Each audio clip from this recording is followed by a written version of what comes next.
Bom, bom dia, professor. Bom dia quem estiver vendo esse vídeo.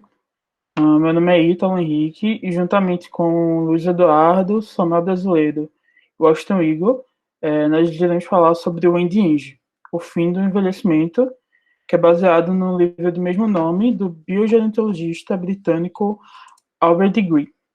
Bom, começando explicando um pouquinho o objetivo do autor, ele ao trazer o tema o objetivo dele é fomentar a área associada à revolução biomédica, né? Ele acredita que quanto mais pessoas tiverem informações sobre o que já é feito hoje para entardecer o envelhecimento, possibilitaria que a batalha que é travada hoje fosse vencida de forma mais rápida, com mais pesquisas, mais incentivos, etc. Mas o que seria essa batalha descrita por ele, né? Envelhecer biologicamente, significa o processo natural que as células do corpo sofrem de perder a sua função. Ou seja, a célula tem um objetivo específico e com o tempo ela perde esse objetivo. Isso basicamente é envelhecer. Ou seja, as células que não são mais capazes de contribuírem para o correto funcionamento fisiológico do indivíduo, sendo então um esforço que é feito para retardar as funções dessas células, o que é descrito como guerra, parar essa perda de função das células. Então, agora falando um pouquinho mais do que a gente vai falar, como as nossas células, já que as nossas células envelhecem, por que a gente simplesmente não mata essas células mortas para que novas células sejam criadas? E bom, é exatamente isso que o corpo humano ele tenta fazer, né? Porém, a natureza específica dessas células, dessas afetadas, né, as que perdem sua função, dificulta o processo de matar elas, tornando até perigoso. Por exemplo, as células que fazem parte das estruturas musculares, se você tentar destruir elas, pode causar a quebra de toda a fibra que ela faz parte. Por isso que, geralmente, pessoas com idade mais avançada têm a musculatura um pouco mais fraca. Por isso, o objetivo da gente, e também o que é discutido no livro, em vez de matar essas células, preservar e restaurar o normal funcionamento das células que são afetadas. Baseado nisso, a gente precisa conversar um pouco sobre o sistema imunológico. O sistema imunológico ele pode ser dividido em dois principais ramos, o inato e o adaptativo. O inato é aquele que trabalha de modo mais geral, sem identificar um inimigo específico. A função básica dele é tratar da proteção do corpo sem necessariamente saber com que invasor ele vai estar lidando. Enquanto que o sistema imunológico adaptativo ele é mais especializado. Ele tem como função identificar aquele inimigo e realizar ataques direcionados para ele. Bom, no sistema imunológico adaptativo é que existem as células B e T. As células B são responsáveis por defender de patógenos como bactérias e parasitas, que são externos ao corpo. Ou seja, que podem ser totalmente destruídos. Eles fazem mal ao corpo humano. Já as células T, citotóxicas, que também são chamadas de CD8, são responsáveis por fazer o combate de agentes internos. Ou seja, aquelas células que pertencem ao corpo, mas que por algum motivo se viraram contra ele, como por exemplo as células que são afetadas por vírus ou células cancerígenas. Bom, o que acontece é que necessariamente é uma quantidade de recursos para criar essas células de defesa, né? Toda vez que uma célula é criada, é necessário alocar recursos para aquilo. Mais especificamente, mais especificamente nas células CD8, são produzidos levando em consideração o equilíbrio orçamentário, né? Estabelecer aquele equilíbrio dentro do corpo. O que o nosso corpo faz, na verdade, quando uma célula perde a função, é que ela seja destruída. Quando ela perde a função, não. Quando ela é cumprida a função dela. Uma célula de defesa, ela tem uma função. Quando a função dela de ataque é terminada, o que o corpo faz é destruir essa célula para que uma nova possa ser criada, né? Mantendo assim o equilíbrio orçamentário das células de defesa do corpo. O que acontece é que, com a avanço da idade, o corpo ele vai perdendo cada vez mais a capacidade de abater as células de defesa que não têm mais um propósito. Isso prejudica o orçamento, porque não matando essa célula, não é possível criar novas células. Então, justamente essas células que se recusam a morrer, ficando cada vez mais enfraquecidas, tanto a célula quanto o corpo, elas são chamadas de células T anergéticas, que elas perdem a enzima de telomerase.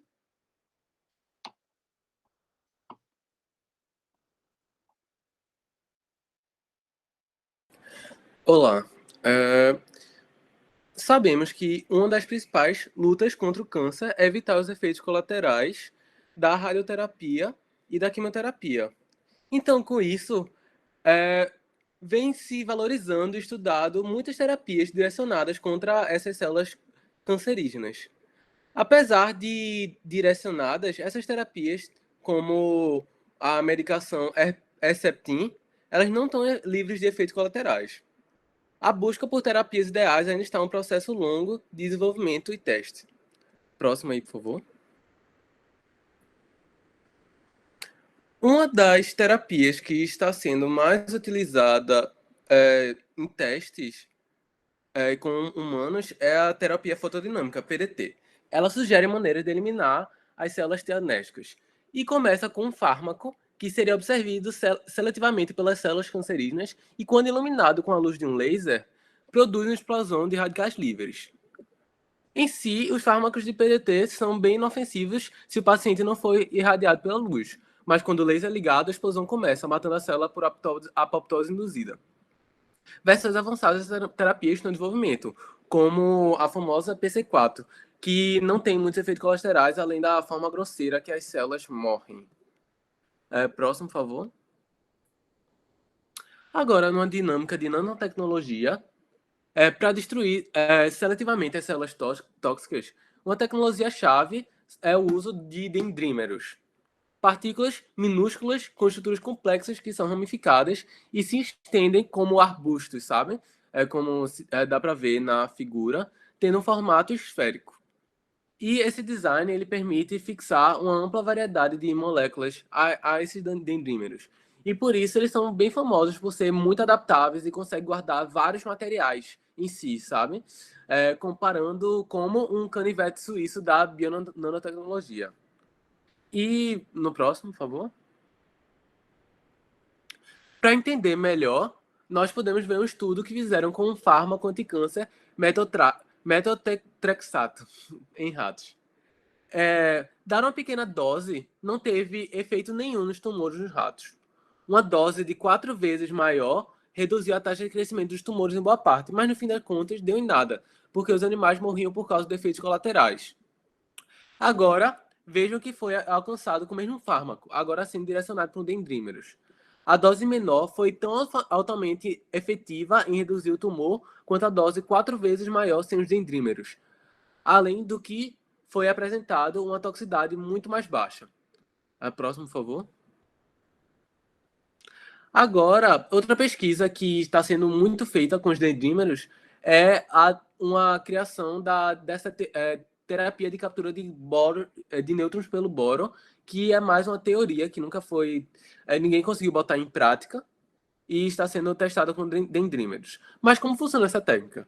Injeta uma forma de boro mineral no paciente e quando a quantidade suficiente estiver se acumulando nas células cancerosas, elas são submetidas a feixes de baixa energia de nêutrons. O boro, após certo ponto, ele começa a se tornar bastante instável e ele começa a liberar partículas radioativas alfa, que têm energia suficiente para destruir a célula cancerígena e algumas vizinhas, mas sem algum dano extenso. Agora, o problema real dessa terapia, por isso que ninguém conseguiu botar em prática, era encontrar uma maneira de entregar o boro seletivamente às células cancerígenas. Aí que entram estudos com direcionamento por dendrímetros, com testes feitos com ratos com câncer cerebral já avançados. Vê na próxima, por favor. O resultado foi muito promissor também.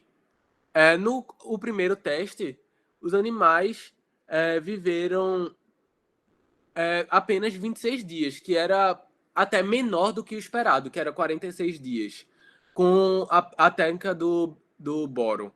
Mas só que com o direcionamento do dendrímero, conseguiu um resultado que nunca tinha sido alcançado antes, que um quarto dos animais alcançou a cura, 100% da cura, com o direcionamento por dendrímeros. E próximo. Outro método que Está sendo bem famoso ultimamente e vem ganhando complexidade com testes em ratos, é a terapia genética. Em humanos, ela é ainda muito teórica e experimental, mas ela, nos próximos anos, vai ser muito promissora. Mas o que consiste esse método? É introduzir genes que são acionados quando está presente um fator específico de sinalização, como antibiótico ou até mesmo o cálcio. O uso de profármacos é essencial para a terapia genética, pois eles são substâncias inativas e inofensivas, até essas substâncias serem metabolizadas por algum sinalizador. E esse sinalizador vai transformar essa, essa substância, esse fármaco, em um produto ativo. Tendo em vista de que o único requerimento para que uma célula cancerígena possa nos ameaçar é que ela descubra uma maneira de renovar os seus telômeros na divisão celular, que são, como nessa imagem, que são essas pontazinhas, que na visão celular, essas pontazinhas vão se desgastando e a célula cancerígena vai chegar no ponto que ela vai ter que de desgastar e morrer. Isso acontece com a divisão, a ativação do gene da telomerase, que ele sempre, ou quase sempre, está desativado na célula saudável. Utilizando a telomerase como sinalizador, nós conseguimos uma maneira de destruir as células cancerígenas seletivamente. Porque a célula cancerígena só vai ser ativada se a telomerase estiver ativada. Aí o remédio Glancicovir, com o uso da telomerase como sinalizador, foi perfeito para isso. Ele penetra todas as células indiscriminadamente, mas na sua maioria massiva, nas células normais, não teria nenhum efeito, apenas cancerígenos. E testes de animais ainda estão sendo feitos com esse fármaco, mas os resultados estão bastante promissores também. Os testes sem direcionamento causaram dano grande nos tecidos, mas o sinalizador parou o crescimento tumoral completamente em 90% dos testes. E com Washington agora. O segundo tipo de célula tóxica que queremos eliminar do nosso corpo é o tecido adiposo em excesso. O tecido adiposo é um tipo especial de tecido conjuntivo que se caracteriza por armazenar gordura em células especializadas, denominadas adipócitos. Destes tecidos, o mais importante que queremos eliminar é a chamada gordura visceral, que envolve nossos órgãos internos. A presença de grandes quantidades de gordura visceral pode interferir no funcionamento de alguns órgãos, pois ela se acumula em órgãos importantes como fígado, estômago, intestino e coração, além de também poder favorecer o desenvolvimento de resistência à insulina, aumentando o risco de diabetes. Passa, por favor. Estudos recentes descobriram que praticamente toda a resistência à insulina relacionada ao envelhecimento observado e muito da alteração de sinalização pró-inflamatória relacionada ao envelhecimento pode-se atribuir-se ao acúmulo de gordura visceral em excesso, que precede e prevê o desenvolvimento de todos os elementos da síndrome metabólica conhecida como síndrome X, sendo eles resistência à insulina, colesterol bom em nível baixo, pressão sanguínea, lipídios do sangue e açúcares no sangue em níveis altos.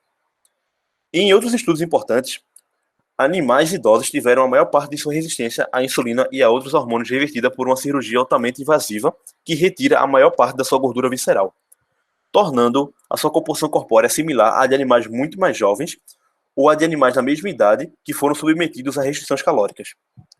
Culpando ainda mais a gordura visceral, um estudo confirmou que fazia lipoaspiração, cujo caráter invasivo e o risco de traumas são mantidos baixos por remover somente a gordura subcutânea de fácil acesso e de estética significativa, onde se deixa intocada a gordura visceral, que é muito mais difícil de remover, não melhora a resistência à insulina associada à obesidade original. Porém, colocar pessoas com sobrepeso em dietas com poucas calorias ou programas de exercícios melhora a questão da resistência à insulina significativamente e de forma bastante rápida, pois antes de impactar em muito seu peso, o nível de gordura visceral é reduzido, já que é a primeira coisa a ser usada quando as necessidades energéticas não estão sendo alcançadas. Passa, por favor. Há duas maneiras bastante simples e baratas que não envolvem a biotecnologia avançada quando falamos de combate para eliminar o tecido adiposo em excesso, sendo eles a alimentação adequada e exercícios físicos. Porém, como décadas de pesquisa e séculos de experiência prática têm mostrado, a maioria de nós tem muita dificuldade para perder peso depois de ganhá-lo. Passa, por favor. Passa, por favor, então. Sendo assim, durante vários anos, o hormônio regulador de apetite leptina pareceu oferecer a possibilidade de reduzir a gordura e manter a sensibilidade à insulina. Testes em roedores que os fazia reproduzirem mais leptina dentro de suas células de gordura fez com que eles comessem de 30 a 50% menos comida, levando a uma maior sensibilidade à insulina e um quase completo desaparecimento de sua gordura corporal. Porém, embora injeções de leptina levem a uma rápida perda de peso, tanto em animais normais quanto obesos, o mesmo nível de leptina que tiraria o peso extra de ratos mais leves circula naturalmente no corpo de seus primos gordinhos. Isto ocorre, em parte, porque a leptina é produzida pelas próprias células de gordura, cujo inchaço com energia estocada ela deveria inibir. De forma que os roedores mais gordinhos naturalmente produzem mais leptina, não menos.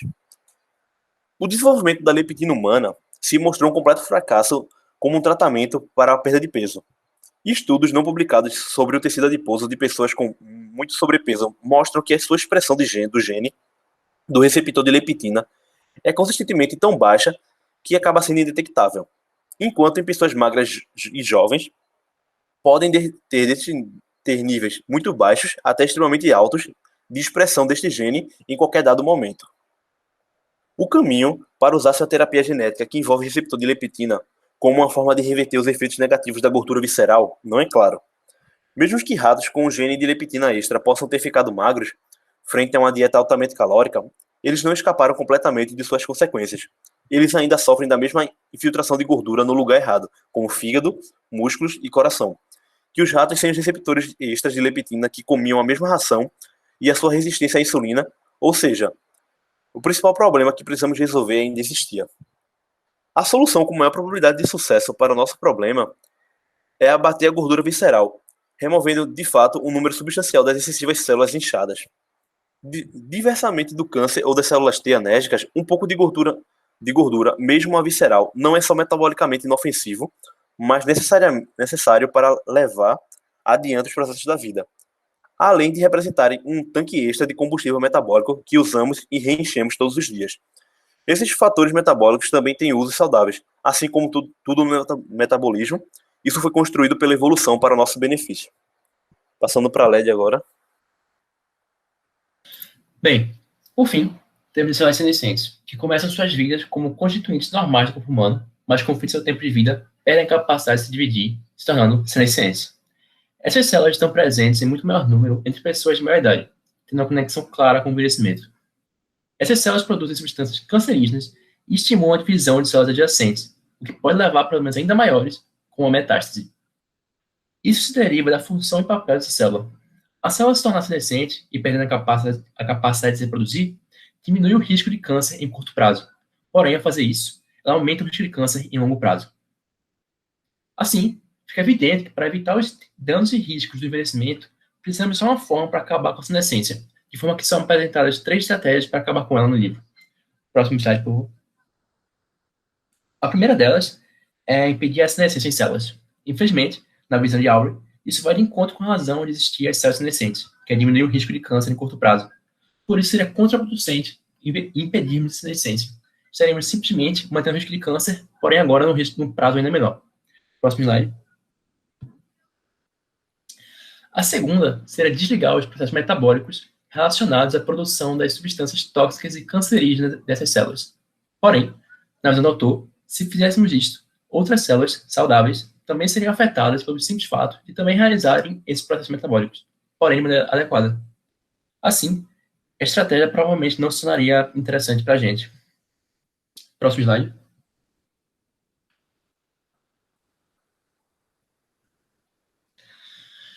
E assim, por fim, nós temos a terceira estratégia. Nós poderíamos matar as células senescentes. Essa estratégia é a que o autor acredita ser mais factível, visto que já foram, em continuo desenvolvimento, formas de saber que células são senescentes ou não, através de quais enzimas estão presentes e a quantidade dessas enzimas nas células. Poderíamos também realizar sistemas de double-checking, checando uma série de fatores ou enzimas, para garantir que estamos identificando uma célula de fato senescente e assim realizarmos a eliminação de forma segura dessas células. Com isso, nós concluímos a apresentação de células tóxicas no corpo e como maneira de tratar ela. E agora vamos apresentar um pouco mais de por que Aubrey de Grey intitula seu livro como Ending Aging ou Acabando com o Envelhecimento. O autor acredita que as primeiras terapias e medicamentos não serão 100% perfeitos ou eficientes no tratamento do envelhecimento. Afinal, como explica, a evolução não deixa notas e comentários sobre o funcionamento dos seres humanos, ou ainda como tratar o envelhecimento. Com o conhecimento que temos do corpo humano, a melhor coisa de se fazer é realizar o mínimo de mudanças possíveis na busca do máximo resultado. E a partir daí, irmos buscando mudanças gradativas atrás de melhorar esses tratamentos e medicamentos. Porém, ele acredita que pessoas hoje poderão viver por mais de 1000 anos. Isso se deve, pois ele acredita que, após um breakthrough na ciência, ou seja, um avanço, os avanços seguintes aparecem de forma muito mais rápida. Outro fator é que, ao aumentarmos o tempo de vida de uma pessoa, estendemos o tempo que podemos levar pesquisando uma nova forma de estendermos ainda mais esse tempo de vida, certo?